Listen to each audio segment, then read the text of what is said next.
thank you, Clémence, Corinne, Mathieu, and all the CTM team for inviting me to chair this panel with colleagues coming from Norway, United States, and Canada.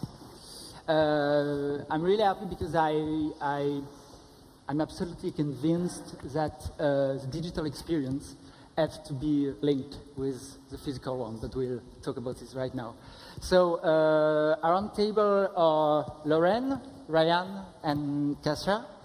Ladies first. So I begin with Lauren. So you're working at the Met in New York City as digital media producer, and previously you were involved in book publishing.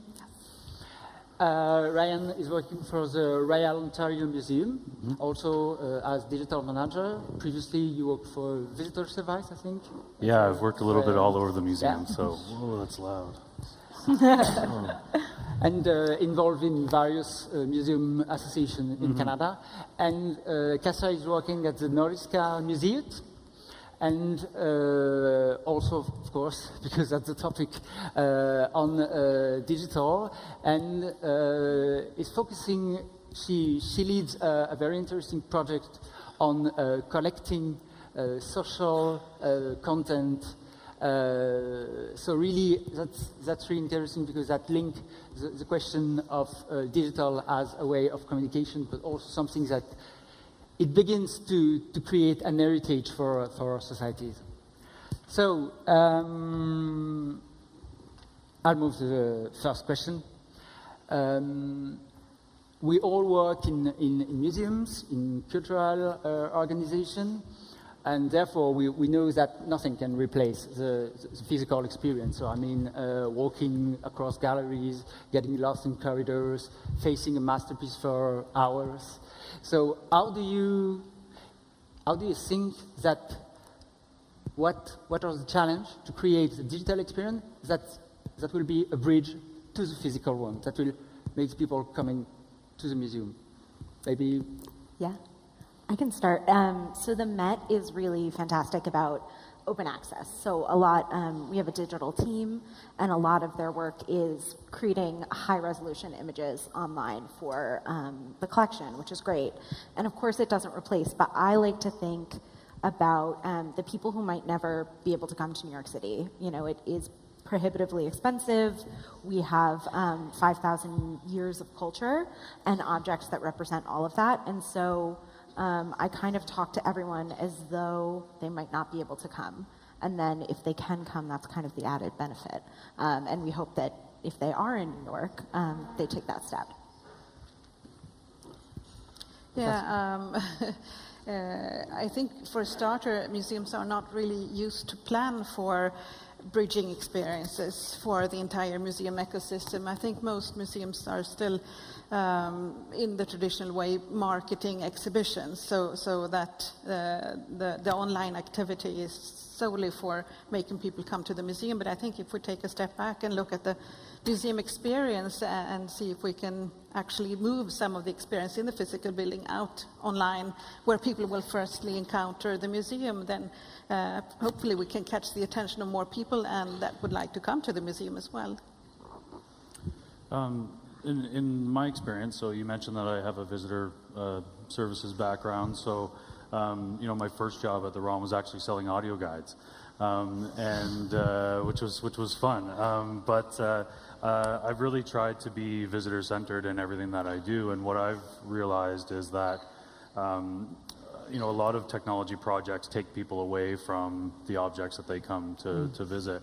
And so finding that happy medium of delivering narrative and information, but also letting people have that experience with the object is really difficult. And so in our work in the last few years, we've really tried to focus on what our visitors are already doing with their technology in our spaces, and trying to insert the museum into those experiences. So whether they're taking photography or on social or something like that, rather than force people down a path of engagement they don't want to go, we try to you know, be there with them while they're engaging with their networks and things visiting the museum.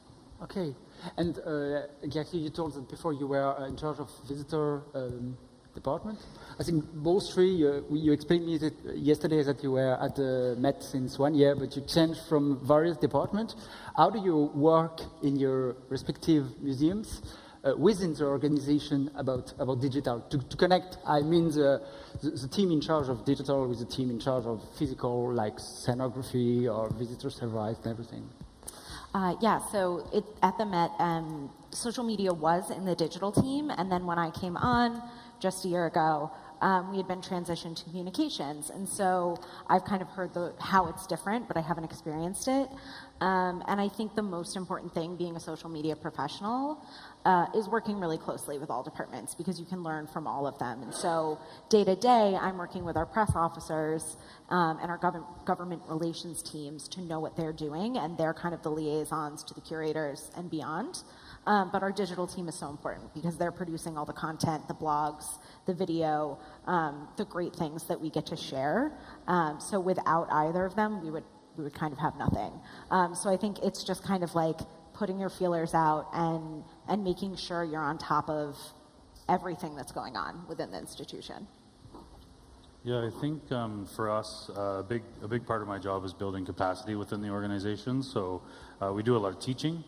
We hold a monthly workshop where we invite anyone to come, and we teach them how to make photos for Instagram and things like that, or how to write for the web. And so what that's done is that's given us a lot of visibility within the organization. So when people are working on projects, they have that in the back of their mind. They, what they're already developing, they say, oh, this would be good for a blog post, or Ryan would really like this for Instagram, or something like that.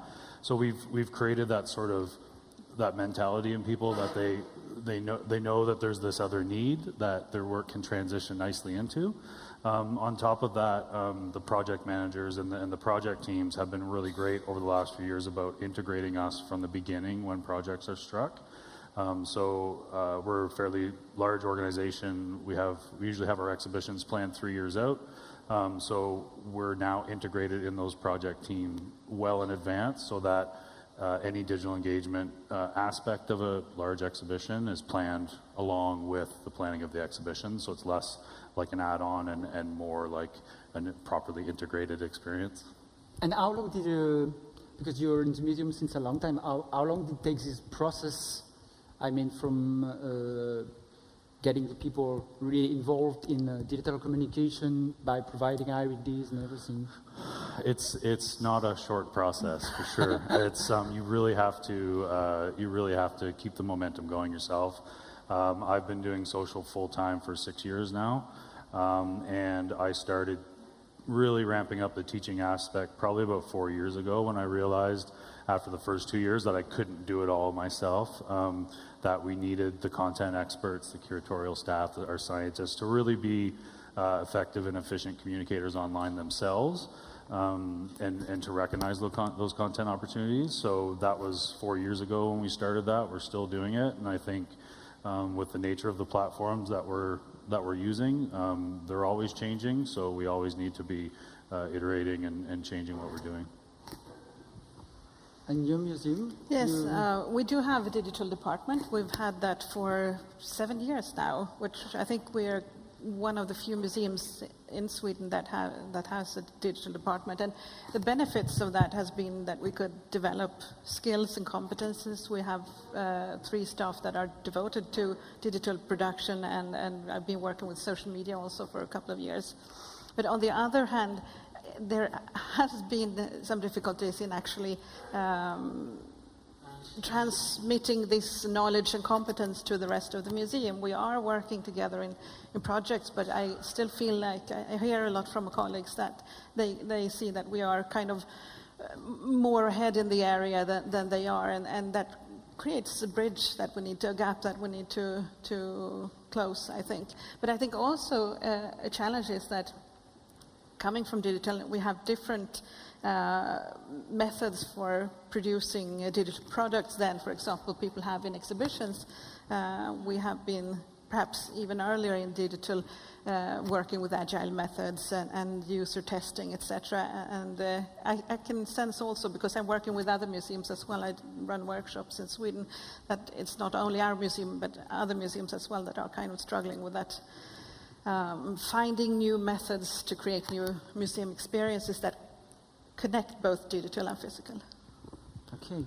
And these new methods to create a new museum experience, I think that the digital is also an amazing opportunity to assume that we don't only have visitors, but we also have audiences that are online and that exist in itself. How do you work, and do you have maybe an example, a project in your organization for something really creating a new experiences and that extend the visibility of the museums to really virtual audiences? I mean. Yeah, I think we never want to assume that we know what our followers want to see. You know, they might have a niche interest that we never would have predicted looking at kind of their interest in the museum and their path. So in terms of a project, I came from book publishing before this, and there's a book, The Mixed Up Files of Mrs. Basil E. Frankweiler, which is a very fun book. Takes place, 2 children sleep in the Met, which is a security nightmare looking at it now. But they sleep in the Met and they kind of visit all of these key pieces of the collection and interact with them. And so we wanted to, the book was celebrating an anniversary of its publication. There was a special edition coming out. And we wanted to have this moment of nostalgia. And so we worked and kind of didn't know if we were going to put this call out of tell us your memories, what are your favorite pieces in the Met? We didn't know if we would receive anything. And so part of that was like, well, we have to go to them. And so we had artist educators come in and they created art around these key pieces. And we used Instagram stories as the method for sharing that. And it was really exciting. We were creating art. People were inspired by that. And luckily, they responded very well and shared all of their amazing stories of like childhood at the Met. Kajsa? Well, the project that I came to think of, I'll be presenting shortly tomorrow as well. This was 2 years ago that we were in a training program, and we had a team of 6 people from different parts of the museum, different departments.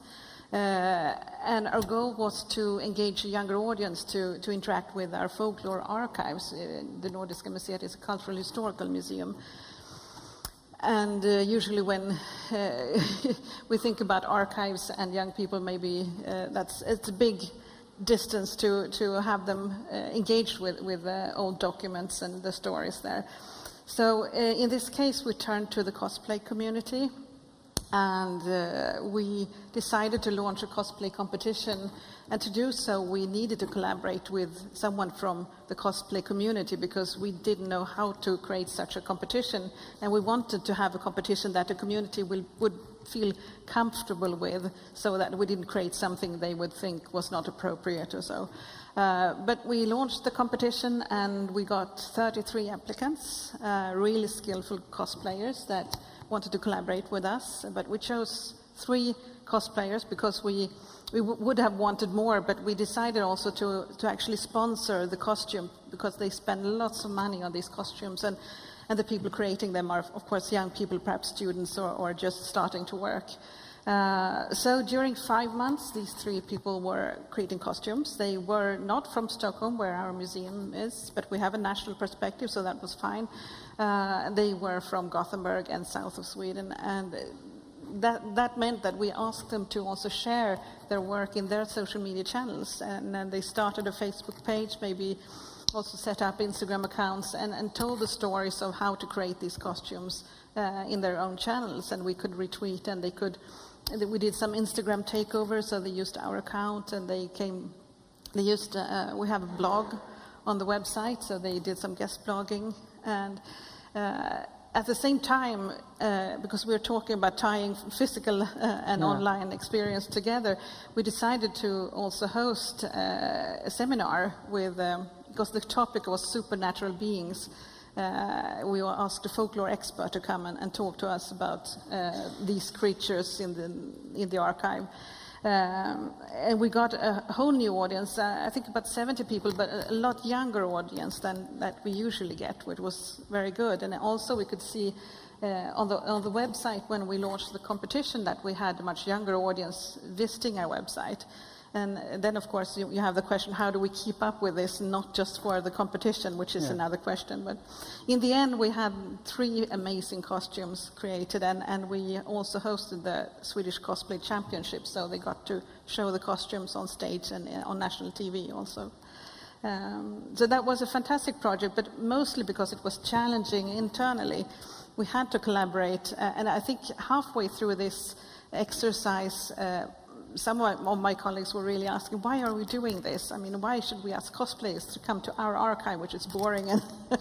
But in the end, once we established ownership of this, why are we doing this? Because we can't just, what seemed for me, it's not just for the audience, but for the staff as well. They have to know, why are we doing this? We were much more confident in moving ahead and inviting these young people to come to for a behind-the-scenes visit and to talk to the experts. So it was, I think, useful training experience for our museum. Yeah. All right, this is crazy, but we put our T-Rex on Tinder. Does everyone know what Tinder is? Yes. Okay. I love that. I'm a big proponent of being data-driven in your work, and like I said earlier, inserting yourselves into experiences that people are already doing in your space. And so we run an event called Friday Night Live. We do it about 18 times per year in 2 seasons, one in the fall and one in the spring. It's on right now. And we've been running it since 2012. And in 2012, people were sharing lots of content, and our user-generated content was a big part of the event. But over the years, we've noticed that people have changed the way that they share online. They're a little more protective of what they share. They're sharing less on public social media and more on private, so stories and things like that. And we wanted to find a way that we could insert ourselves into a space where we could actually have some more dialogue, get that engagement back with people. And what we noticed from the event is that almost everyone was on Tinder during this event. And Tinder, if you don't know, is a dating app. And so what we did was we created a persona for our Tyrannosaurus Rex. We named him Teddy. We gave him a whole profile, and so I've been married for 10 years. So this whole online dating thing was a bit terrifying, and it was a steep and terrifying learning curve.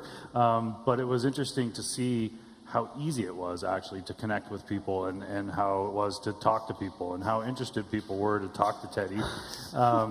And with Tinder, you can actually set the discoverability of the app down so that we were originally trying to hit people that were at the event, but we set it down to 2 kilometers. So a 2-kilometer radius around the museum.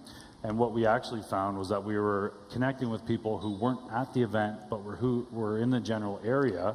And it was incredibly easy to turn the conversation towards Friday Night Live. And you know, we would have some funny banter and some really great one-liners, and my colleague Jacqueline did a really great job of coming up with Teddy's game. But it was an interesting experience for us, and a challenging for our organization to go, you know, to put us on a dating app. But I think you know, it just hits home the way that we approach our digital engagement work is to be where people are and not try to force them into an experience. So. Yeah, that's funny what your story, because through the story we see that how the things change very quickly, because you took different about 2012 and now, and you probably know that Facebook CEO Mark Zuckerberg was there in Brussels last week to answer the question of European Parliament members after the Cambridge Analytica scandal. And you also say that during this year you see that people were going to share less public content but more on their private social networks. And I think that what's happened with this Cambridge Analytica scandal suddenly Yeah, certainly brought light on some ethical issue we probably all never think about before as digital professional in museums. And especially because museums are non-profit organizations, but using these tools that Facebook provides, how do you see that these things can maybe change how we have to be careful on some topics, how people will react to the communication through Facebook events and everything like this? I mean, yesterday I signed up for the Beaux-Arts free Wi-Fi, and I gave them my name, my last name, my email, my phone number, and I really welcome the Beaux-Arts email that I'm going to get eventually, whatever list I go on. But I think I pick kids and family. But I think the main thing that we need to be aware of as society is that our digital selves and our physical selves have merged incredibly over the last few years, and they will continue to merge in ways that we can only imagine as we go forward. And I think we need, as people, to take ownership over our digital selves, more responsibility over our digital selves, and pay attention to what we're sharing and why we're sharing it and how we're sharing it. My mom had no idea that there were privacy settings on Facebook until this happened. So, I've never scolded my mom before, but I talked to her about how serious this was, because she shares pictures of my kids. So, I think we need to be aware that the internet it can be anonymous, but it's not anonymous anymore, that you have a responsibility as a digital citizen, and you need to take ownership over that. I don't think blaming the platforms is the right thing to do. I think we need to be aware of the data that we're sharing willingly for free. Just my opinion. And you? No, I agree completely. And we kind of talked the other day just about being like, we are institutions, we are mostly not-for-profit, and so we're not bad guys. And so we have to be responsible about what we're doing. And I think, we don't use it much on our platform, but we do. The Met has a store, a retail component, which has a completely different kind of brand and identity. And so they are using retargeting, and they are using data, but it's to benefit people. It's, you've looked at that watch on our website 3 times. Here it is again, so maybe you want to buy it. And so it's just kind of being ethical about it, and like we've been saying, serving our visitors and serving good. Yeah, okay. And you? Yeah. I think still, and hopefully for in the future as well, museums will be seen as safe spaces compared to, for example, Facebook. And we need to be very, very careful about that, of course, because I'm working with collecting online. We have these discussions, and our collections will in the future be data with personal information as well. And at the same time, we're also asked to share collections online. So there is a big issue here. We are collecting sensitive information, and then we are kind of at the same time expected to share these collections online. But we had this experience in this autumn. We set up a collecting initiative concerning Me Too, because Me Too movement, the viral campaign, grew very big in Sweden very rapidly. And because our museum are collecting personal stories and experiences from Sweden, we thought that this would be a good occasion to try our collecting platform, and we got lots of responses and people sharing very sensitive stories with us. And even I had someone calling me, an old woman who hadn't even talked about her experiences to her family, and she wanted to share this story with the museum. So that's a huge responsibility, but I think also we need to collect these stories. We need to have this in our collections for the future, for future generations to take part of as well. But we need to, of course, raise awareness and have competences in-house how to deal with data, because I don't think most museums have today that competence. Yeah, that's really, because the project Kajsa is working on, it's really interesting, because maybe the bridge, the ultimate bridge between physical and digital experience will come from this. It's from that the digital world exists since many years now. So has produced content which is now a primary form of heritage. Maybe I don't know if you think that's something that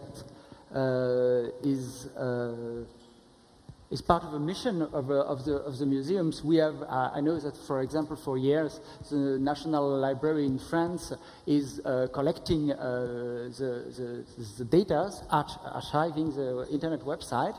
And do you have in your museums, or do you feel personally that there is a concern on, creating so a memory from the digital that can finally be the same? Physical and digital experience doesn't have a border anymore. Yeah, absolutely. I think, we try to emulate it as best as we can. And there is this idea of archiving and of having these things that we're producing.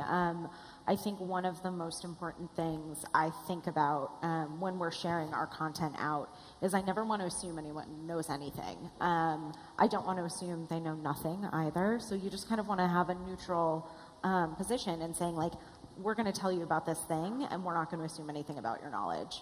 And one of the things that we've been doing with that are a lot of Facebook Lives with curators and educators. And I think those are really important because it gives a physical experience. It's a very intimate, we tell them, I'm the one holding the camera, and I say, look at my phone as though it's your really good friend, and you're really excited to show them this exhibition that you curated or that you're, leading tours on.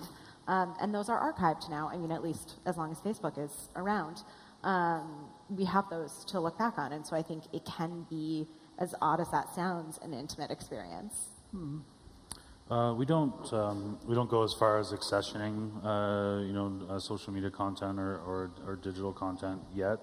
I know there are conversations happening, but since 2014, we've been aggregating user-generated content at the museum and encouraging our visitors to take and share photography throughout the museum, including in our special exhibitions that are usually loaned from another institution. We've actually changed our photography policy to open it up museum-wide, and have really encouraged people to take photos and share them. And although we don't physically accession them into the collection, it is an incredible source of intelligence for the museum. We know exactly what people are doing in our galleries. We know what experiences resonates with them. There's every few months there's always a story about how selfies are ruining the museum experience and things like that. And what we've actually found is more people the majority of people, about 76% of the people, are taking photos of the objects and the displays. They're collecting their memories. They're collecting experiences. They're not, taking millions of selfies. Out of, we've collected over 260,000 photos, and only 8,000 of them were selfies. About 3%. So, I think, again, we need to insert ourselves into what people are already doing. And people in our museum are taking photos. So how do we encourage that? How do we learn from that? And how do we provide, digital experiences that meet with that activity? That's where we're at. This became completely part of the global experience of the museum. Maybe some people in the room, in the assistants, have some questions. Yeah, over there. I think my friend will come.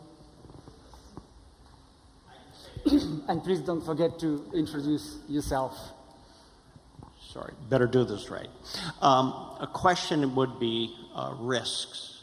So now you're starting to collect all this information, and at some point, do you then take ownership of it in the sense that it's in your archives and it's your brand and nobody can get used to it, or can people tap into your system and pull and extract things out. All right, that would be one. But then I'm going to go full circle and say, do you have insurance policies in place or a risk assessment of what you're doing? Because if it's going to be as big as everybody says it's going to be, and maybe it's there already, there's going to be things about it that don't work and that are probably could attract or are part of something criminal. And I would guess your institutions don't want to be party to it, but if you're playing, at some point something happens. So do you have policies on all of this stuff? Do you have a risk assessment? Do you have an insurance policy that acknowledges this exposure? So do you mean for just our presence on social, or do you mean for accessioning digital content? All of it. All of it. We had existing board policy around communications and IT infrastructure. So rather than create a separate policy that was just for social media, I just wrote social media into those existing policies. Insurance-wise, I don't think so, but I would have to check on that. And then we also have 2 sets of guidelines for staff. It's an internal document, but I'm happy to share. One is our online engagement guidelines. So we're a public institution. We're part of the government of Ontario. So for instance, we have an election coming up on June 7th.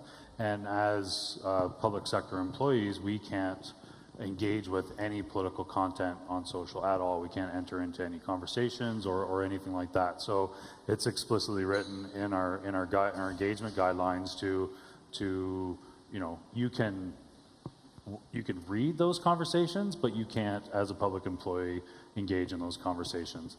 And then our content guidelines, they deal with things like copyright and things, the best way, if you're going to take photography behind the scenes, make sure it's focused on the object and not a wide angle that may show, security cameras and things like that. So I would say we're covered in a number of different areas, but I think there's definitely some more that we can do in that regard. Does that answer everything? No.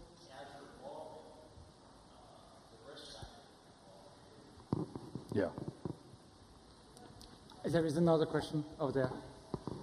Hello, it's Sasha from the National Maritime Museum in Greenwich.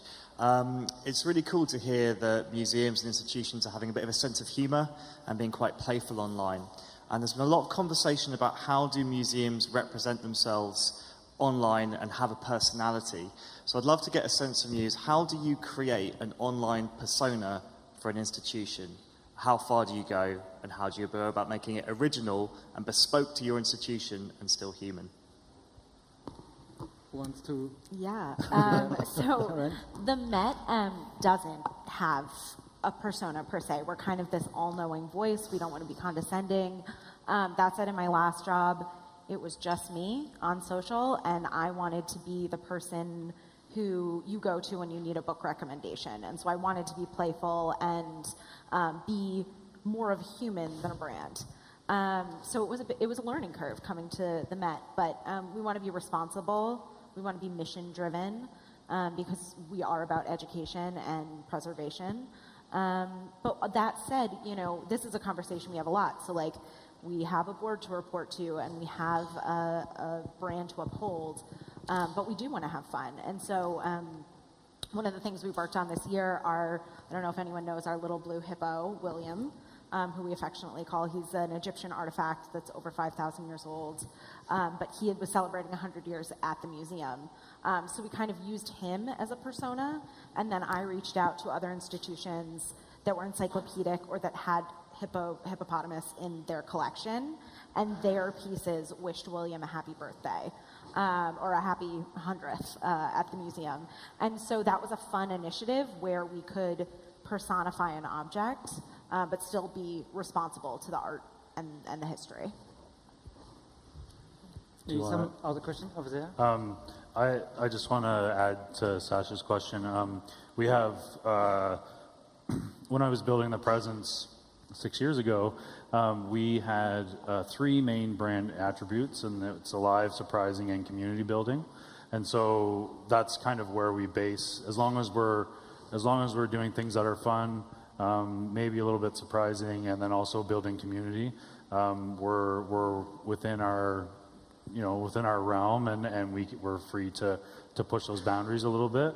Our objectives are to increase awareness about everything that we're doing and to foster direct and timely dialogue. So, thinking about all those things, it does give us sort of license to jump on memes and be a little bit playful online. And in my opinion, it helps.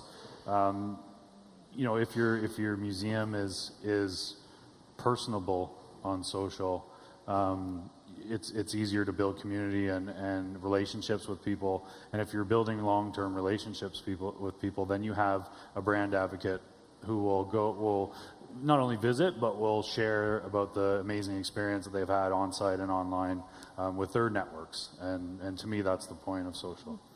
Can I just add there? I have to mention the Swedish Royal Armoury on Facebook.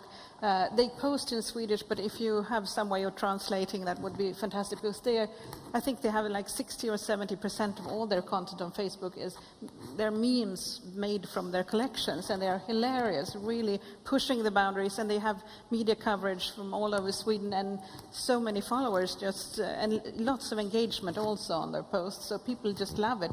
At the same time, you can of course ask, how do you connect this with the experience in the museum? So I guess that's the next step for them, but they're really doing a great job.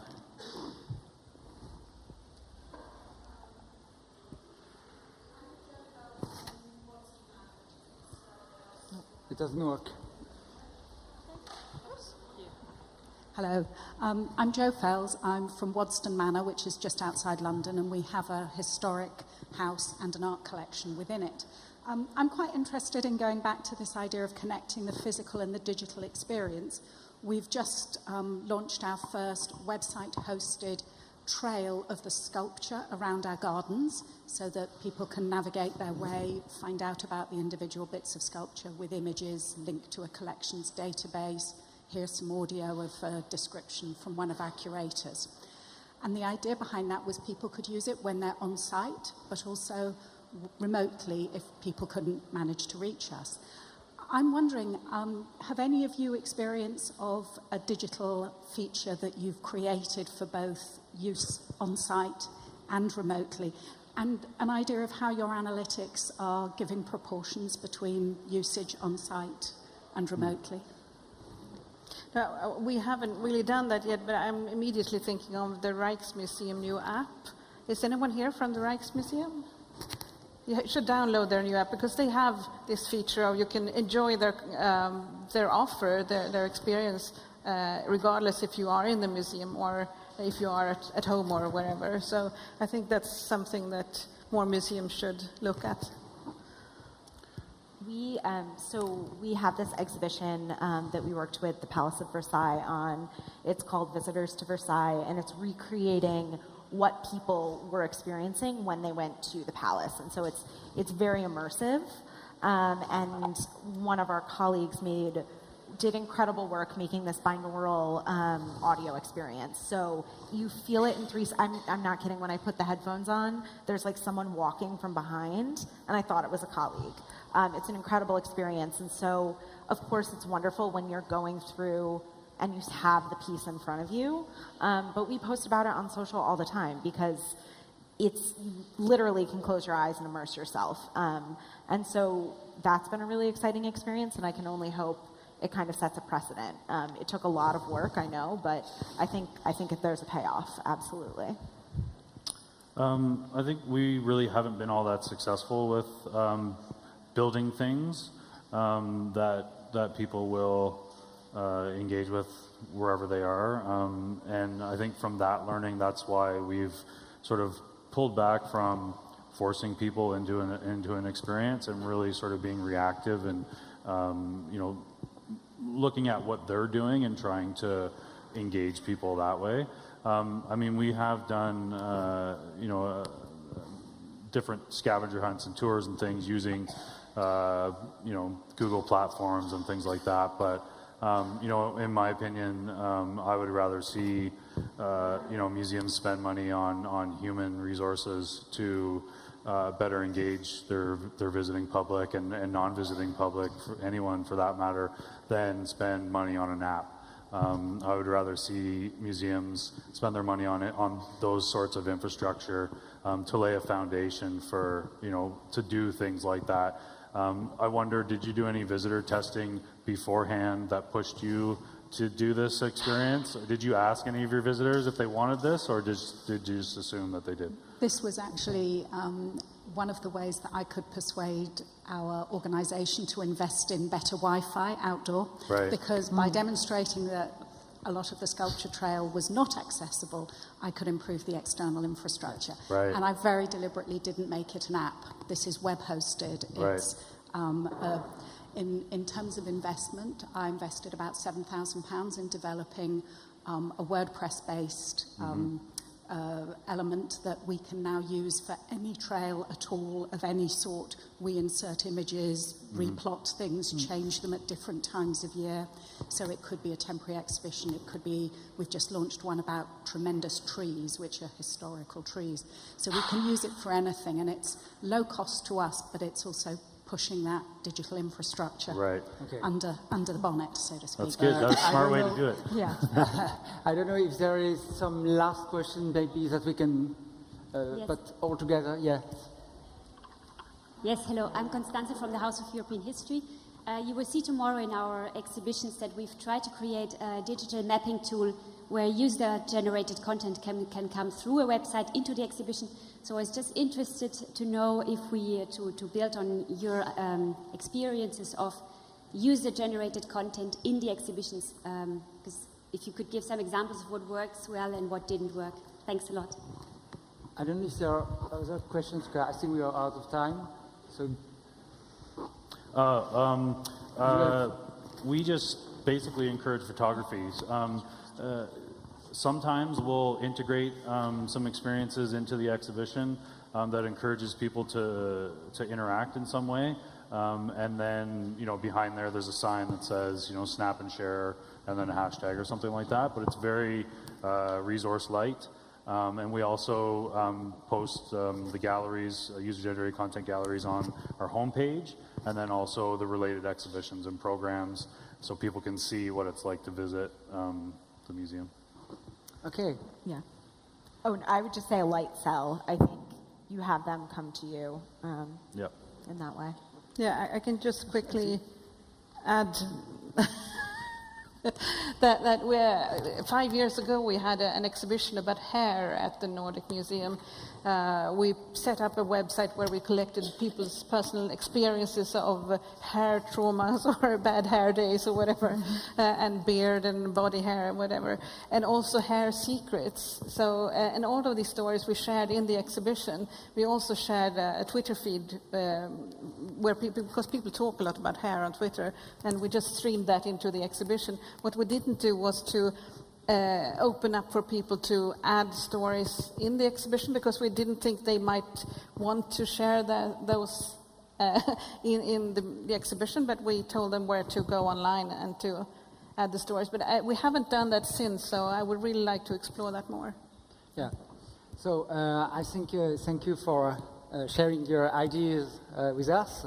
I keep in mind two ideas. One is really the question which discussed a lot about at the beginning about creating relationships through the digital experience. And I think that's really one of the keys, that the physical one, the relationship is an evidence, but through the digital one, it's not only providing content, but really engaging people and creating dialogue, and also thinking global on a digital experience, that exactly what you explained, that come into the physical one. So thank you very much.